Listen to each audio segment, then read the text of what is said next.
Hindi ko makakalimutan ang amoy ng dugo sa kanyang damit bago siya tuluyang nawala. Madaling araw noon. Katahimikan lang ang bumabalot sa paligid, pero ramdam ko na may kakaibang presensya sa loob ng bahay. May humahabol sa akin, pero hindi ko alam kung tao o hayop. Basta ang sigurado ko, nagsimula ang lahat noong tinanggap kong alagaan ang anak ng matalik kong kaibigan na isang aswang. Ako si Elma. 32 anyos. Isa akong labandera at tagalinis ng bahay sa isang maliit na barangay sa Batangas. Hindi ako kilala sa lugar namin, tahimik lang ako, walang masyadong kaibigan. At kung tutuusin, walang masyadong dahilan para mapansin ng iba. Lumaki akong ampon at simula pagkabata, sanay na akong mawalan. Wala akong sariling pamilya. Kaya siguro, nang minsang manghingi ng tulong ang kaibigan kong si Letty, hindi ko nagawang tumanggi. Si Letty, maganda, matapang, misteryosa. Simula pa lang ng pagkakaibigan namin, alam kong may tinatago siya. May mga araw na bigla na lang siyang nawawala. May mga gabi na kakaiba ang amoy ng katawan niya, parang malansang karne na sunog sa araw. Pero kahit ganoon, siya lang ang nagturing sa akin bilang tunay na kaibigan. Hindi niya ako hinusgahan kahit wala akong pinag-aralan, kahit nanggaling ako sa ampunan, kahit wala akong maibigay kundi sarili kong oras. Isang hating gabi, habang umuulan, kumatok si Letty sa pintuan ko, basa, nanginginig, at may karga-kargang sanggol. Elma, bulong niya, kailangan kong umalis. May mga humahabol sakin, pakiusap anak ko ito. Alagaan mo. Hindi ko agad natanong kung saan siya pupunta o bakit ganun na lang ang itsura niya, may galos sa braso, maputla ang mukha, at nanginginig ang boses. Ang inabot lang niya sa akin ay isang puting kumot at ang maliit na nilalang sa loob noon. Napakaganda ng bata. Maputi, maamo ang mukha, pero malamig ang palad. At sa kabila ng pag-aalinlangan ko, tinanggap ko siya. Akala ko simpleng pakiusap lang yon. Nababalik din si Letty pagkaraan ng ilang araw. Pero 3 buwan na ang lumipas, at kahit anino niya, hindi na nagpakita. Doon na nagsimulang magbago ang lahat. Una, hindi normal ang paglaki ng bata. Halos 2 buwan pa lang, kaya na niyang tumayo. Sa 3 buwan, nakakasalita na siya, hindi buo, pero malinaw. Mama Elma, tuwang-tuwa ako noong una. Akala ko himala.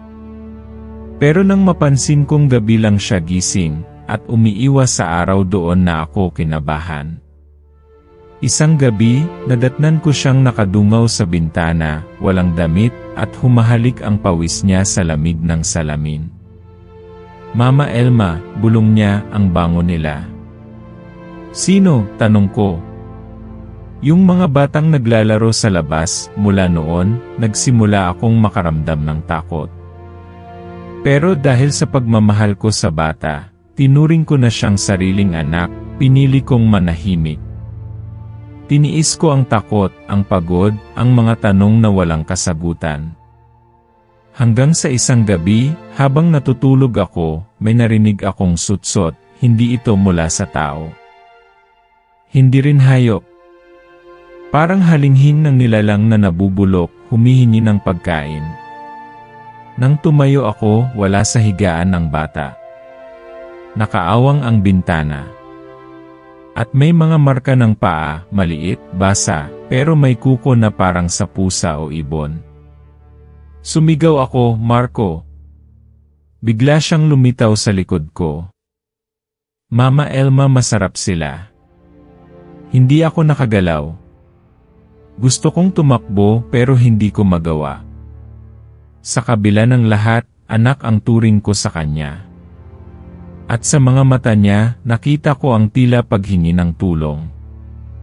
Para bang hindi siya ang may kasalanan. Para bang may nilalang sa loob niya na pilit lumalabas tuwing gabi. Minsan, dinala ko siya sa simbahan. Akala ko mababago ang lahat. Pero hindi pa kami nakakalapit sa pinto, bigla siyang nagwala, sumigaw, nagkikisay, halos tumirik ang mata. Napaatras ako sa takot. At mula noon, umiiwas na ako sa relihiyon. Hindi dahil ayoko, kundi dahil takot akong mawala siya. Ang tanging karamay ko sa lahat ng ito ay si Mang Ernesto, ang matandang kapitbahay ko. Dating sundalo, laging may dalang kutsilyo, pero may mabait na puso. Sa tuwing naguguluhan ako, sa kanya ako lumalapit. Elma, sabi niya isang gabi, ang batang yan hindi na normal. Baka minana niya ang sumpa ng ina niya. At doon ko lang napagtanto may sinakripisyo akong hindi ko namamalayan. Hindi pera. Hindi oras. Kundi ang sarili kong kaluluwa. Ngunit sa kabila ng lahat ng babala, lahat ng takot, pinili ko pa rin siyang alagaan. Pinili kong protektahan ang isang batang may dugo ng aswang. Dahil kahit ano pa siya, anak pa rin siya ng kaibigan ko. At higit sa lahat anak ko na rin siya. Pero may isang gabi na binago ang lahat. Hindi na siya bumalik mula sa labas. Hinintay ko siya buong magdamag. Tirik na ang araw, nanginginig pa rin ako sa pag-aalala. Sa huling pagkakataon, bumulong siya bago siya lumabas ng pinto, Mama Elma salamat. Pero kailangan ko nang bumalik. Sa loob ng banyo, naiwan ang puting kumot na una kong ginamit sa kanya. Basang-basa ito sa malamig na likido pero hindi tubig. At sa salamin ng banyo, may sulat na ginuhit gamit ang daliri, babalik ako kapag kailangan mo na akong ipagtanggol. Hindi ko alam kung kailan o paano. Pero mula noon, nagsimulang lumamig ang hangin tuwing 12:00. At may mga aninong dumadaan sa bakuran na hindi ko kilala, pero alam kong may kinalaman sa kanya. Kaya kung nanonood ka ngayon, gusto kong malaman mong totoo ang lahat ng to, hindi ito gawa-gawa lang. Dahil minsan, ang inaakala mong inosente siya pala ang nilalang na kayang sumira sa katahimikan ng buong mundo. At minsan, ang pagmamahal. Yan ang pinakadelikado sa lahat. Mula nang mawala si Marco, ang batang inalagaan ko, araw-araw na akong binabagabag ng tanong, bakit ako? Ano nang meron sa akin at ako ang napiling tagapangalaga ng isang anak ng aswang? Hindi ko ito agad nasabi sa kahit sino. Sa tuwing tatanungin ako ni Mang Ernesto kung kamusta ang bata, sinasabi kong nasa kamag-anak. Pero ramdam kong hindi siya kumbinsido. Tuwing hapon, nauupo siya sa lumang silya sa tapat ng bahay ko, hawak ang kanyang itak, at sinisilip ang paligid na para bang may inaabangan. May gumagalaw sa gabi, Elma, sabi niya minsan, at hindi yan tao. Bumibigat na ang hangin gabi-gabi. May kakaibang lamig na parang sinisinghot ng balat ko, at may mga aninong dumadaan sa bintana, kahit sarado ang mga kortina. Minsan, naririnig ko ang pagtawa ng bata, pero hindi masaya. Parang tawa ng isang matandang lalaki na pilit naglalambing. Minsang gabi, habang nililinis ko ang lumang bowl ni Letty na naiwan niya sa akin, may natagpuan akong sulat. Luma na, kupas, pero malinaw pa rin ang sulat kamay. Elma, simula ng liham, kung binabasa mo to, malamang hindi na ako babalik.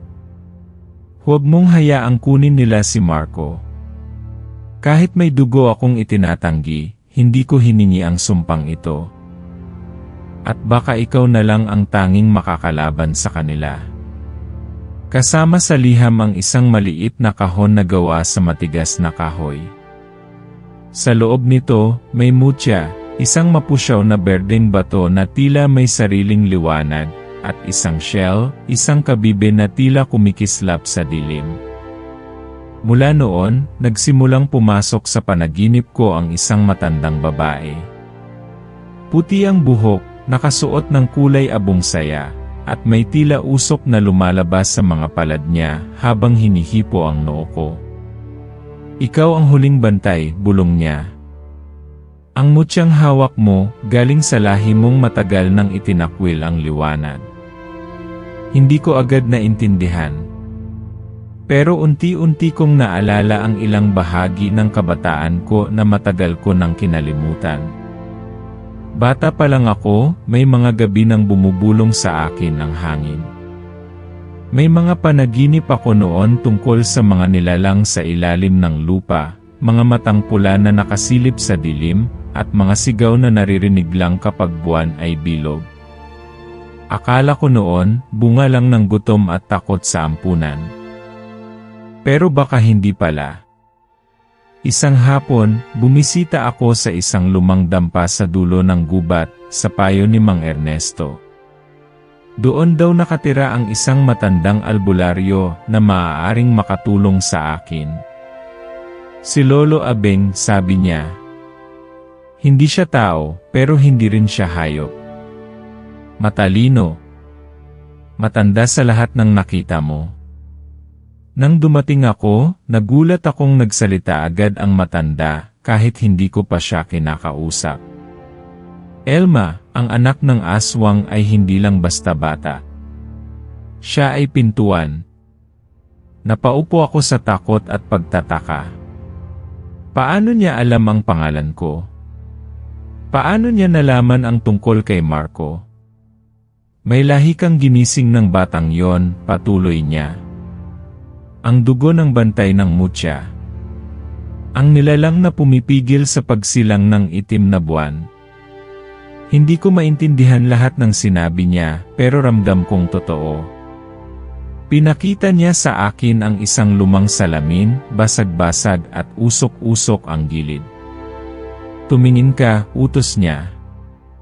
Sa salamin, nakita ko ang sarili ko, pero hindi ako yon. Maputi ang buhok ko, may marka sa noo na hugis buwan, at sa likod ko, may mga nilalang na animoy gawa sa anino, umiikot at dumadaing. Nagsisimula ng gumising ang mga nilalang sa ilalim ng lupa. Ang anak ng kaibigan mong aswang, si Marco, ay nilikha upang maging tulay, upang buksan ang mundo para sa mga tulad nila. Pero dahil sa pagmamahal mo, nabahiran siya ng liwanag. At ngayon, ikaw na ang susi. Natahimik ako. Hindi ko alam kung ano ang ibig sabihin ng lahat ng ito. Ako? Susi. Tagapangalaga ng mutya. Pwede mong itapon ang mutya, sabi ni Lolo Abeng, at kalimutan ang lahat. Pero kung gagawin mo yon, mawawala ka rin. Sapagkat gising na ang lahi mo. At kapag ginising, hindi na pwedeng matulog muli. Umalis ako sa dampa na parang binuhusan ng malamig na tubig. Hindi ko alam kung ano ang gagawin. Gusto kong maging normal lang. Gusto ko lang bumalik sa dati, maglaba, maglinis, mamuhay sa katahimikan. Pero tuwing tinitignan ko ang mutya, parang may tinig sa loob na nagsasabing, labanan mo. Nagsimula akong magbasa ng mga lumang aklat ni Letty.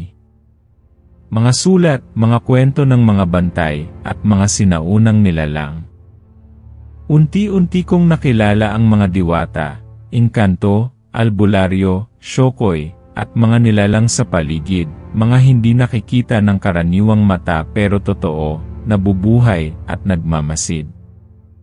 Isang gabi, habang sinusubukan kong hawakan ang mutya, bigla itong uminit. Nasunog ang palad ko, pero hindi ko ito binitawan. At sa sandaling yon, nakita ko siya muli, si Marco, nakatayo sa ilalim ng punong malapit sa bahay. Hindi na siya bata.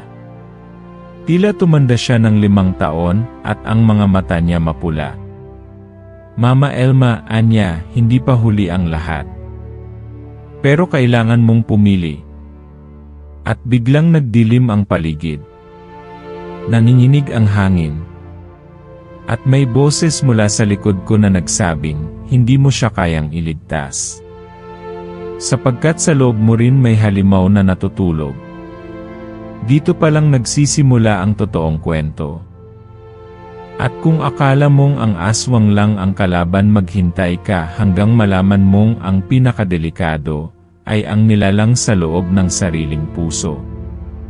Mahirap tanggapin na may giyera na akong kailangang harapin, lalo na't hindi ko naman ito pinili. Habang hawak ko ang mutya, paulit-ulit ang tanong sa isip ko, bakit ako? Wala naman akong ginawang masama. Wala akong hiningi. Gusto ko lang tahimik na buhay. Pero tuwing tinitingnan ko ang mga alaala ng pagkabata ko, nauunawaan kong matagal na pala akong hinahanda sa laban na to. Naalala ko pa nung 10 taong gulang ako, iniwan ako ng nanay-nanayan ko sa ampunan. Wala siyang sinabi kung bakit. Basta't isang umaga, nagising na lang ako sa malamig na kama, tapos wala na siya. Ang tanging naiwan sa akin ay punit na larawan namin sa lumang sobre. Mula noon, natutunan ko ng huwag umasa. Tanggapin na lang kung sino ang dumarating at masanayin ang sarili sa pag-alis nila. Pero si Marco siya ang tanging dumaig sa pader na itinayo ko sa sarili kong puso. Sa kabila ng takot at misteryo, minahal ko siya bilang tunay kong anak. Kaya nang malaman kong may panganib na nag-aabang sa kanya, parang muling nabiyak ang puso ko. Paulit-ulit akong tinuturuan ni Lolo Abeng kung paano palakasin ang koneksyon ko sa mutya. May mga dasal, mga hakbang sa ilalim ng buwan, at pagtulog sa lupa para makuha ang tibok ng daigdig ayon sa kanya. Pero kahit anong gawin ko, hindi nawawala ang panginginig sa loob ko. Hindi sapat ang lakas ng katawan, sabi niya minsan, habang ginagamot ang paso sa palad ko. Kailangan mo ring labanan ang sugat sa puso mo. Pero paano kung gagamutin ang sugat na iniwan ng mga taong dapat sanay nagmahal sa akin? Sa ikatlong gabi ng buwan, naramdaman ko ang unang pagsalakay. Habang natutulog ako, nagising ako sa tunog ng mga kuko sa bubong. Para silang gumagasgas sa yero, mabagal, paulit-ulit. Tumayo ako, kinuha ang mutya, at dumungaw sa bintana. Wala akong nakita, pero may anino sa ilalim ng punong mangga sa likod bahay. Matangkad, payat, tila baluktot ang mga kamay, at may mata na pulang-pula sa dilim. Hindi ko alam kung aswang o kung anong klaseng nilalang iyon. Pero ramdam kong hindi siya tao. Bago ko pa man maisara ang bintana, bigla itong sumigaw, hindi tulad ng sigaw ng hayop o tao.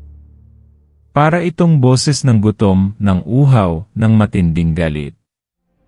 At kasunod noon, biglang tumigil ang oras. Parang hindi ako makahinga. Ang paligid ay parang lumubog sa itim na tubig. Nagising lang ako nang dumating si Mang Ernesto, may dalang asin at itak. May bantay na ang bahay mo, sabi niya habang ibinubudbod ang asin sa bawat sulok ng pinto't bintana. Pero kung hindi ka pa handang harapin yan, lulubusin ka nila. Tinitigan ko ang mutya. Mahina ang liwanag nito, parang napapagod din ako man ay ganon na rin. Nagsisimula na akong magtanong, paano kung hindi ko kayanin? Paano kung, sa huli, isa rin akong halimaw tulad ng sinasabi nila? Sa mga sumunod na araw, lumala ang mga kakaibang pangyayari. May mga patay na manok sa harap ng bahay ko, wala ng laman, butot balat na lang. Minsang umalis ako para bumili ng bigas, nakarinig ako ng bulong mula sa mga poste ng kuryente, bitiwan mo ang mutya. Bitiwan mo siya. Lumingon ako pero walang tao. Ang paligid, sobrang tahimik. Kahit aso, walang kahol. Bumabalik sa akin ang mga alaala ng panahong iniwan ako. Yung gabing umuulan, habang nakasilong ako sa ilalim ng sirang bubong ng ampunan, walang kumakalinga. At ngayon, sa gitna ng panganib, pakiramdam ko'y ganoon ulit, mag-isa. Pero may kaibahan. Ngayon, may taong umaasa sa akin, isang batang inangkin ko bilang anak, kahit hindi ko siya isinilang. Isang gabi, bumalik ako sa dampa ni Lolo Abeng para humingi ng sagot. Nakasindi ang mga kandila sa loob, pero wala siya. Ang naiwan lang ay isang lumang aklat na yari sa balat ng hayop.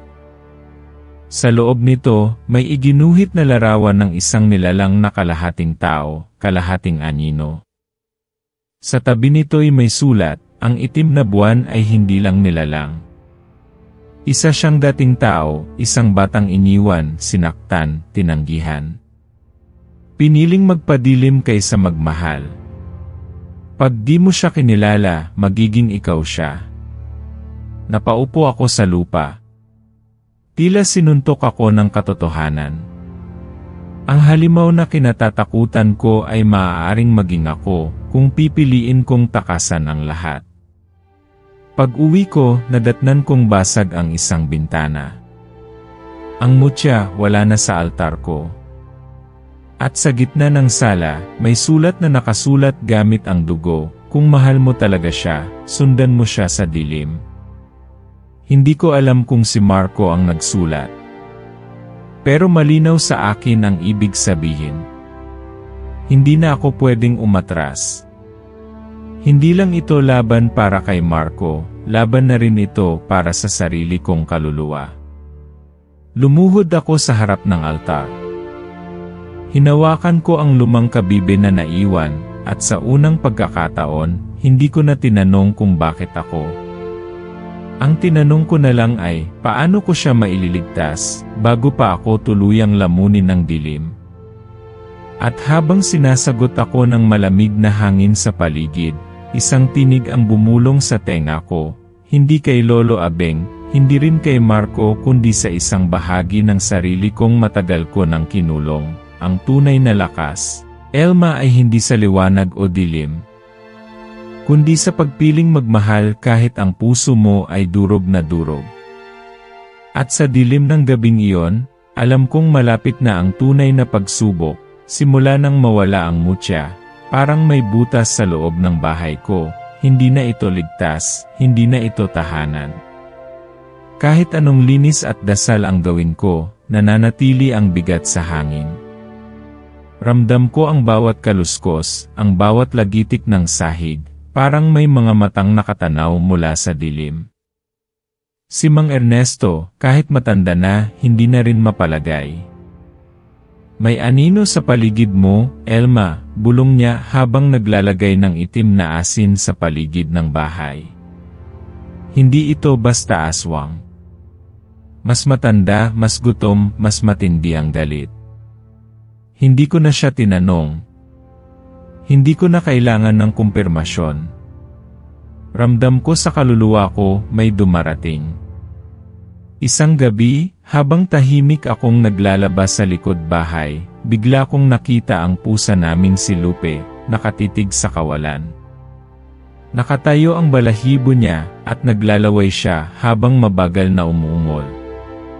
Lupe, tinawag ko siya. Hindi siya lumingon.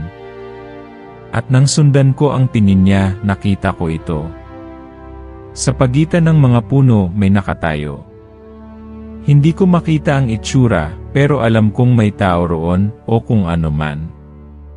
Napakabagal ng kilos niya, parang hindi naglalakad kundi dumudulas sa lupa. Napatakbo ako papasok. At sa paghablot ko sa pintuan, narinig ko ang bulong na matagal ko nang kinatatakutan. Elma, parang galing sa ilalim ng lupa ang boses. Mabigat. Basa. May paid. Hindi ako lumabas ng bahay buong gabi. Ni hindi ako nakatulog.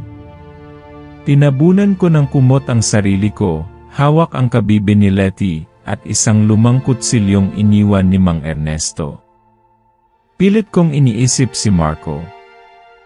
Nasaan siya ngayon? Isa na ba siyang nilalang tulad ng kanyang ina? O may natitira pa sa kanyang inosente't batang puso? Kinabukasan, dumating si Mang Ernesto, dala ang ilang damo at langis. Pinaupo niya ako sa bangko. Tahimik siyang nagsindi ng insenso, tapos bigla niyang tinapat sa mata ko ang usok. Buksan mo, sabi niya. Tingnan mo kung sino ang humahabol sa'yo. At sa isang iglap, parang natanggal ang takip sa mga mata ko. Nakita ko ang mga nilalang na hindi nakikita ng iba, mga itim na anino na gumagapang sa bubong, mga palad na umaabot mula sa ilalim ng lupa, mga mata na nakasilip sa bawat sulok ng bahay. Pero ang pinaka nakakatakot ay ang isang figura na nakatayo sa likod ng sarili kong anino. Mula sa likuran, niyayakap niya ako. Hindi siya buo, parang usok na may hugis ng babae. Mapuputla ang mga mata, at may nakasulat sa noo niya, Yane. Parang binuhusan ako ng malamig na tubig. Bakit may babae sa anino ko? Tanong ko, nanginginig ang boses. Hindi siya kalaban. Pero siya ang dahilan, sagot ni Mang Ernesto. Ang ina mo. Bago ka iniwan, isinumpa siya. Isa siya sa mga tagapagbantay ng mutya, pero nadumisan siya ng dilim. Kaya't itinago ka. Inilayo ka para hindi ka matulad sa kanya. Muli kong naramdaman ang bigat ng pagkakahiwalay. Akala ko noon, iniwan lang ako. Pero ngayon, nalaman kong iniwan ako para ako'y mabuhay. Pero bakit ngayon bumabalik ang lahat, tanong ko. Bakit kailangan ako ang humarap? Dahil ikaw na lang ang natitirang daluyan ng liwanag. At habang hindi mo tinatanggap yon, mas lumalakas ang kalaban. Nagsimula kaming maghanda ni Mang Ernesto. Tuwing gabi, tinuturuan niya akong gumamit ng asin, langis, at kahoy na may sagradong ukit. Pinakita niya sa akin ang mga palatandaan ng paglapit ng itim na buwan, mga ibong biglang namamatay sa ere, tubig na nagiging itim sa ilalim ng buwan, at mga batang umiiyak sa gabi ng walang dahilan. Kahit anong tapang ang pilit kong buuin, hindi ko maikakailang natatakot pa rin ako. Lalo na kapag naaalala ko ang mata ni Marco, ang batang binuhat ko sa ospital, ang batang sabay kaming tumawa habang kumakain ng tuyo't itlog. Ngayon, hindi ko alam kung siya pa ba ang kailangan kong iligtas o siya na ang magpapahamak sa akin. Isang gabi, habang nagsusunog kami ni Mang Ernesto ng halamang pinasiklab sa langis, biglang tumigil ang apoy. Namatay ito sa gitna ng hangin. Napatingin siya sa akin at tumayo agad. Malapit na siya. Lumingon ako sa gubat. Doon sa likod ng mga punong mangga, may mga matang sumisilip. 1, 2, 5, 10. Hindi na sila nagtatago. Mga alagad niya, bulong ni Mang Ernesto. Dumadami na sila. Kinakalat na ang takot. Tumakbo kami papasok. Sinabihan niya akong manatiling tahimik. Habang nasa loob kami ng bahay, narinig namin ang maliliit na tunog, parang may mga kuko sa bubong, at boses na palalim ng palalim, binubulong ang pangalan ko. Elma, bumalik ka sa amin, isuko mo ang liwanag, bitawan mo ang anak, isang bangungot na gising. Gusto kong isara ang tenga ko. Gusto kong sumigaw. Pero pinilit kong kumapit. Pinilit kong alalahanin ang turo ni Lolo Abeng, kapag ang dilim ay sumisigaw, huwag kang pumikit. Tumingin ka. Harapin mo. Sapagkat ang tunay na liwanag ay hindi laging maliwanag, minsan, katahimikan lang na hindi natitinan. At sa katahimikan ng gabing iyon, habang pinapalibutan kami ng mga nilalang mula sa kadiliman, tumibok sa loob ng dibdib ko ang isang bagay na matagal nang natutulog, hindi galit, hindi takot, kundi pagdedesisyon. Dahil kahit nanginginig pa ang mga tuhod ko, kahit punpa ng sugat ang puso ko, alam kong hindi na ako pwedeng umatras. Hindi na ito tungkol sa takot. Hindi na ito tungkol sa nakaraan. Ito ay tungkol sa ngayon, sa laban ng isang inang walang anak laban sa mga nilalang na gustong burahin ang natitirang kabutihan. At habang papalapit na ang gabi ng itim na buwan, isang tanong ang paulit-ulit sa isip ko, kung ang liwanag ay nasa puso, sapat ba yon para talunin ang isang mundong nilamon na ng dilim? Hindi ko na alam kung ilang gabi na akong hindi nakakatulog ng maayos. Ang mga anino sa paligid, ang mga bulong sa gabi, at ang presensya ng kung anong nilalang na palaging nakabantay, lahat iyon ay parang lason na unti-unting sinisipsip ang lakas ko. Pero sa kabila ng takot, pilit kong pinanghahawakan ang tanging bagay na hindi pa naagaw sa akin, ang paniniwalang kaya ko pang iligtas si Marco. Hanggang isang umaga, habang naglilinis ako ng lumang bowl sa ilalim ng lumang aparador, may nahulog na piraso ng papel. Dilaw na, halos punit-punit. At sa gitna, may pamilyar na sulat kamay, ang sulat ni Letty. Kung nababasa mo to, Elma, ibig sabihin may oras ka pang umiwas. Alam kong pinili mong alagaan ang anak ko. Pero hindi ko sa'yo na ipaliwanag lahat. Hindi lang basta aswang ang humahabol sa atin. Si Marco siya ang susi. At kung hahayaan mo siyang manatili sa mundong to, sisimulan niya ang pagbabalik ng itim na buwan. Kahit ayaw niya. Kahit hindi niya alam. Pasensya ka na. Nalaglag ang papel mula sa kamay ko. Nanlalamig ang batok ko, para akong nilunod sa isang saglit ng tahimik na pagkabigla. Si Marco ang batang inalagaan ko, pinakain, pinalaki siya ang susi. Siya ang magbabalik ng itim na buwan. Hindi ko alam kung dapat ba akong sumigaw o lumuha. Ang totoo, para akong pinutulan ng ugat sa dibdib. Paano ko haharapin yon? Siya ang dahilan kung bakit ako lumaban, bakit ko tinanggap ang mutya, bakit ko piniling hindi na tumakbo. At ngayon, siya rin pala ang magiging simula ng wakas. Nagmamadali akong tumakbo kay Mang Ernesto, bitbit ang sulat. Alam mo ba to, sigaw ko sa kanya habang ipinapakita ang papel. Napahinto siya sa pagpukpok ng kahoy. Tumitig siya sa akin, matagal, malalim.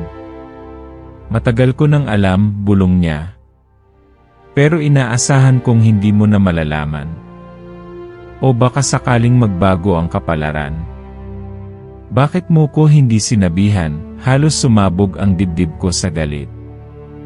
Dahil kung sinabi ko agad, baka iniwan mo na siya. Baka hindi mo siya minahal gaya ng pagmamahal mo ngayon. At baka hindi rin siya natutong magmahal sa'yo. Napaupo ako. Wala akong maisagot. Gusto kong magalit. Gusto kong isumpa si Ernesto, si Letty, ang buong mundo. Pero sa ilalim ng lahat ng galit ko, alam kong totoo ang sinabi niya. Kung nalaman ko agad ang katotohanan, baka hindi ko na siya tinanggap sa buhay ko. At ngayon, huli na. Mahal ko na si Marco. Hindi bilang anak ng isang aswang, kundi bilang anak ko. Pero lalong sumikip ang paligid. Lalong dumami ang mga hayop na bigla na lang namamatay. Ang mga tao sa baryo nagsimula ng umalis. May bali-balitang may babaeng nilamon ng lupa habang naglalakad sa palengke. Isang bata naman ang nakita raw na pumasok sa isang puno at hindi na lumabas. Sa gitna ng kaguluhan, may dumating na bagong nilalang, isang babaeng puting-puti ang damit, may buhok na parang tubig, at mga matang tila may liwanag. Lumitaw siya habang nag-iisa ako sa batis, hawak ang kabibi ni Letty. Hindi ako makakilos. Hindi ako makapagsalita. Hindi ka dapat nagtagal dito, anya, malamig ang boses. Hindi ka dapat na-involve sa digmaan ng liwanag at dilim. Sino ka? Tanong ko, nanginginig. Ako ang diwatang tagapangalaga ng mutya. At pinapanood kita mula pa noong una mong hawakan yon. Lumapit siya at tinapik ang dibdib ko, saka tinuro ang paligid. Ang daigdig ay lumulubog sa balanse. At ang anak ng kaibigan mo, si Marco, ay hindi lang tao. Isa siyang tulay. Sa kanya daraan ang dating lakas ng kadiliman. Kaya siya itinago. Kaya siya pinabayaan. Pero pinili mong mahalin siya. Bakit mo ko sinisisi sa pagmamahal ko, bulalas ko? Hindi kita sinisisi, Elma. Pero kailangang handa kang pumili sa huli. Dahil ang pagpili mo iyon ang magpapasya kung ang mundong to ay mananatiling may liwanag o lulubog sa walang hanggang gabi. Hindi ko alam kung panaginip ba ang sandaling yon o totoo. Basta't paglingon ko, nawala siya. Pero iniwan niya ang isang bagay sa tabi ng paa ko, isang mutyang puti, tila kristal. Mas malamig kaysa hangin. Mas maliwanag kaysa buwan. Pagbalik ko sa bahay, nakita ko si Mang Ernesto sa labas, duguan ang isang braso. Sinugod nila ako, anya. Hindi na sila natatakot. Hindi na sila nagtatago. At alam nila malapit na ang gabi ng pagpili. Paglingon ko, nakita ko si Marco sa loob ng bahay, nakaupo sa kama, tahimik. Pero may kakaiba sa mga mata niya, itim na, halos walang puti. Tumingin siya sa akin. May tinig na po akong naririnig. Sabi nila may kailangan daw akong gawin. Tumayo ako, nanginginig ang kamay. Anak, pero ayaw ko po, Nay, anya, humihikbi. Ayaw ko silang sundin. Yumakap siya sa akin. Napaluhod kami sa gitna ng sahig, mag-ina, isa nang ganap ang pagturing ko sa kanya. Pero sa likod ng yakap na yon, alam kong ang pinakamasakit na laban ay paparating na. At hindi ito laban lang ng sigaw at mutya.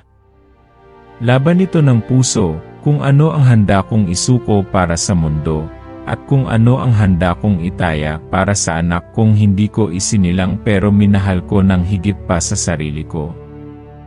At habang lumalalim ang gabi, at ang mga anino'y nagsisimula ng gumapang sa paligid, isa lang ang sigaw ng puso ko, paano mo pipigilan ang isang propesya, kung ang mismong mahal mo ang simula nito? Hindi ko na maramdaman ang oras. Sa bawat tibok ng puso ko, parang may kasabay na pag-ugong ng lupa, pagyugyog ng hangin, at bulong ng mga nilalang na hindi matahimik. Ang buong baryo halos nilamon na ng dilim. Ang mga bahay, isa-isa nang iniwan. Ang simbahan, wala ng kampanilya. Ang langit, parang nilukuban ng abo. Wala ng buwan. Wala ng bituin. Tanging lamig at ang boses ng kadiliman ang naiwan. Sa gitna ng dilim, nakaupo si Marco sa tabi ko, tahimik. Pinipilit niyang hindi umiyak, pero kita sa mga mata niya ang gulo, takot at lungkot. Pinipilit niyang intindihin ang lahat, kahit hindi niya kailanman hiningi ang papel na ito. Nay, mahinang bulong niya. Kung sakaling mawala ako, pwede po bang huwag niyo akong kalimutan? Napahigpit ang yakap ko sa kanya. Hindi kita makakalimutan. Hindi dahil ikaw ang simula ng dilim, kundi dahil ikaw ang dahilan kung bakit ko pinili ang liwanag. Nagising kami sa alingawngaw ng pag-uga ng lupa. Sa malayo, sa pagitan ng mga puno ng mangga, may punit na ilaw, kulay itim na parang usok, pero kumikislap na parang kidlat. Mula roon, isa-isang lumalabas ang mga nilalang. Mata ng pusa, katawan ng tao, pakpak ng paniki, at mga bunganga na puno ng ngipin. At sa gitna ng lahat, dahan-dahang lumilitaw ang nilalang na matagal nang hinulaan ni Mang Ernesto, ang ina ng dilim. Mataas siya, mahaba ang buhok, putlang balat, at walang mata. Pero bawat bukas ng bibig niya, parang may libo-libong boses ang sabay-sabay na umaalingaw-ngaw. Tumigil siya ilang hakbang mula sa amin. Tumingin sa akin o sa direksyon ko at mumiti. Elma, wika niya, dinala mo sa akin ang tulay. Salamat. Hinding-hindi ko siya ibibigay sa'yo, sagot ko, nanginginig man ang tuhod, matatag ang tinig. Kailangan niya lang tumingin sa akin. Kailangan niya lang marinig ang pangalan niya. At siya na mismo ang lalapit. Hinawakan ko ang kamay ni Marco. Huwag kang aalis. Kahit anong marinig mo, kahit anong makita mo. Tumingin ka lang sa akin. Ako lang, anak. Pero unti-unting nanginginig ang katawan niya. Umuungol siya, parang may bumubulong sa tenga niya na ako lang ang hindi nakakarinig. Napapikit siya, at mula sa likod ng batok niya, unti-unting lumilitaw ang marka, isang itim na bilog, napapalibutan ng kakaibang simbolo. Hindi ko po kayang pigilan, iyak ni Marco. Parang hinihila nila ako mula sa loob. Tumakbo si Mang Ernesto mula sa gilid ng gubat, may dalang insenso at mutya. Sumigaw siya, Elma! Ilabas mo ang kabibe. Iyan lang ang natitirang koneksyon niya sa ina niya. Hinugot ko ang kabibe mula sa bulsa ko at inilapit sa dibdib ni Marco. Agad itong lumiwanag, hindi lang puti, kundi parang ginto at bughawang ilaw. Tumigil sa pag-umbol si Marco, pero sa halip na matakot, mumiti siya. Nararamdaman ko siya si Nanay Letty, nagalit ang ina ng dilim. Napasigaw siya, at ang buong lupa'y umuga. Tumilapon si Mang Ernesto sa gilid, nawalan ng malay. Pinalibutan kami ng mga anino, pero lumuhod ako at niyakap si Marco ng mahigpit, hawak-hawak ang mutya sa pagitan namin. Kung gusto mong kunin siya, sigaw ko sa nilalang, dumaan ka muna sa akin. Lumapit siya, mabagal, malupit. Tumigil siya sa tapat namin at inunat ang kamay. Hindi ko alam kung anong lakas ang pumasok sa akin. Pero sa isang iglap, tila may apoy na sumiklab mula sa puso ko, at ang kabibe ay biglang pumutok ng liwanag. Hindi mainit, kundi masakit, kasing sakit ng mga alaala ng lahat ng iniwan, lahat ng ipinaglaban, lahat ng nasaktan. Napasigaw ang ina ng dilim. Napaatras siya, at ang mga anino sa paligid ay nagliyab. Isa-isa silang natunaw sa liwanag. Nanginginig ang katawan ko, pero hindi ko binitawan ang kabibe. Isiniksik ko ito sa kamay ni Marco. Sa'yo ito. Hindi mo kailangan sundin ang dilim. May sarili kang daan.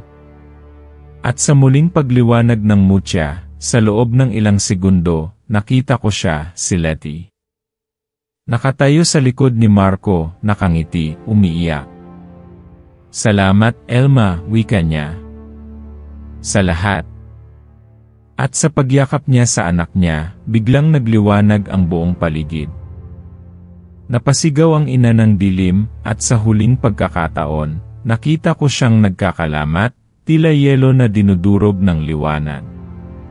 Sa isang iglap, naglaho siya, kasama ng lahat ng aninong nagkukubli sa mundo.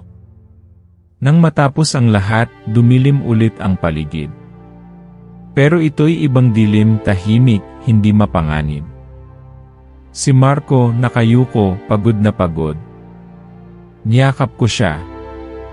Si Mang Ernesto, sugatan man, umiti at tumango. Kala ko tapos na ang lahat. Pero habang pauwi kami, dahan-dahan kong napansin ang mutya sa kamay ni Marco. Hindi na ito kulay ginto at bughaw. Nagiging itim. At sa loob nito may mata. Bukas. Gising. Hindi pa pala tapos ang lahat.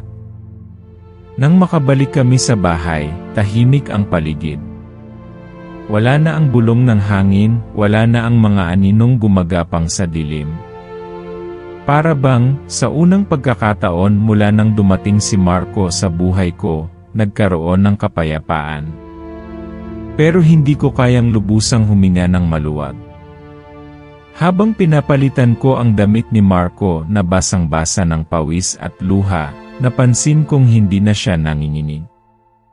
Tahimik lang siya, nakatingin sa mutyang hawak niya. May kakaiba sa tingin niya, hindi na takot, pero hindi rin ganap na payapa. Parang may bahagi ng kaluluwa niyang naiwan sa nangyari kanina. Anak, okay ka lang ba? Tanong ko, dahan-dahan. Tumango siya, pero hindi siya tumingin sa akin. Nakita ko si Nanay Letty. Hindi siya galit. Hindi niya ako tinulak palayo. Niyakap niya ako at sa yakap na yon, parang nawala lahat ng bigat sa dibdib ko. Lumapit ako't niyakap siya ng mahigpit. Tama na anak. Ligtas ka na. Ligtas na tayo. Pero kahit ganun, ramdam kong may hindi pa tapos. Ramdam ko sa mutya, na ngayoy nagiging mas malamlam ang itim, na may natitira pang aninong nakaabang. Ilang araw ang lumipas. Unti-unti nang bumalik ang sigla sa baryo. Nagbalikan ang ilan sa mga pamilya. Si Mang Ernesto, bagamat may pilay na ngayon, ay muling bumukas ang maliit niyang tindahan ng halamang gamot. May mga gabi pa ring nilalamon ng katahimikan, pero hindi na ito kasing bigat ng dati. May takot pa rin, pero mas malaki na ang paninindigan ng mga tao. Ako naman, araw-araw pa ring pinagmamasdan si Marco, habang naglalaro sa bakuran. Pero napansin kong hindi na siya kagaya ng dati. Mas tahimik na siya. Mas mapagmasid. Parang may kung anong bagong kaalaman sa kanyang isipan na hindi pa niya gustong sabihin. Isang hapon, habang nagwawalis ako sa likod bahay, lumapit siya at binigay sa akin ang mutya. Nay, wika niya, alam ko pong may natitira pa sa loob nito. Ramdam ko. Pero alam ko rin kaya ko nang bantayan ito. Hindi ko na kailangang itago ang totoo. At hindi ko na kailangang matakot sa kung ano ako. Tiningnan ko ang mutya, at kahit may naiwan pang ang bahid ng dilim, alam kong tama siya. Hindi niya kailangang itago kung sino siya. Ang kailangan lang niya ay taong handang manatili sa tabi niya, kahit ano pa ang kanyang pinanggalingan. Ibinigay ko ulit sa kanya ang mutya. Sayong-sayo to, anak. Hindi dahil takot kami sayo, kundi dahil may tiwala kami sayo. May sarili kang landas. At ikaw lang ang pwedeng pumili kung saan ka tutungo. Yumakap siya sa akin, mahigpit. Salamat, Nay. Hindi mo po ako iniwan. Kahit kailan. At doon ko napagtanto, ang tunay na laban, hindi lang pala sa pagitan ng liwanag at dilim, kundi sa pagitan ng takot at pagmamahal. Sa pagitan ng pagtalikod at pananatili. Sa pagitan ng paghatol at pag-unawa. Isang gabi, habang tahimik kaming kumakain, tumunog ang pintuan. Si Mang Ernesto pala, may dalang maliit na kahon. Ito ang natitira sa alaala ng ina ng dilim, sabi niya. Nilagay ko ang lahat ng natirang lakas niya sa kahong to, hindi para gamitin, kundi para bantayan. At gusto kong si Marco na ang magtago nito. Tumingin ako kay Marco at sa una, nag-aalinlangan siya. Pero sa huli, tinanggap niya ito. Inilagay niya sa tabi ng kanyang kama, at tuwing gabi, bago matulog, binubuksan niya ito para tingnan, hindi upang gamitin, kundi upang alalahanin. Para hindi ko makalimutang minsan, muntik na akong lamunin ng dilim, sabi niya sa akin. At para palagi kong tandaan na ako ang pipili kung saan ko gustong tumayo. Minsan, tinanong ako ng isang kapitbahay, hindi ka ba natatakot na baka bigla siyang magbago? Umiti lang ako. Ang lahat ng bata may dilim sa loob. Lahat tayo. Pero kung natututo tayong mahalin sila, natututo rin silang magmahal. At sa pagmamahal, walang hating gabi na hindi kayang lagpasan. Dumaan ang panahon. Si Marco lumaki. Hindi bilang nilalang ng dilim, kundi bilang batang matapang, may malalim na damdamin, at may kakaibang pag-unawa sa mundo. Wala na si Letty. Wala na rin ang ina ng dilim. Pero ang mga alaala nila at ang mga aral nila nanatili sa amin. At ako'y nanatiling ina. Hindi sa dugo, hindi sa pangalan, kundi sa pagpili. Hindi ko alam kung darating pang muli ang kadiliman.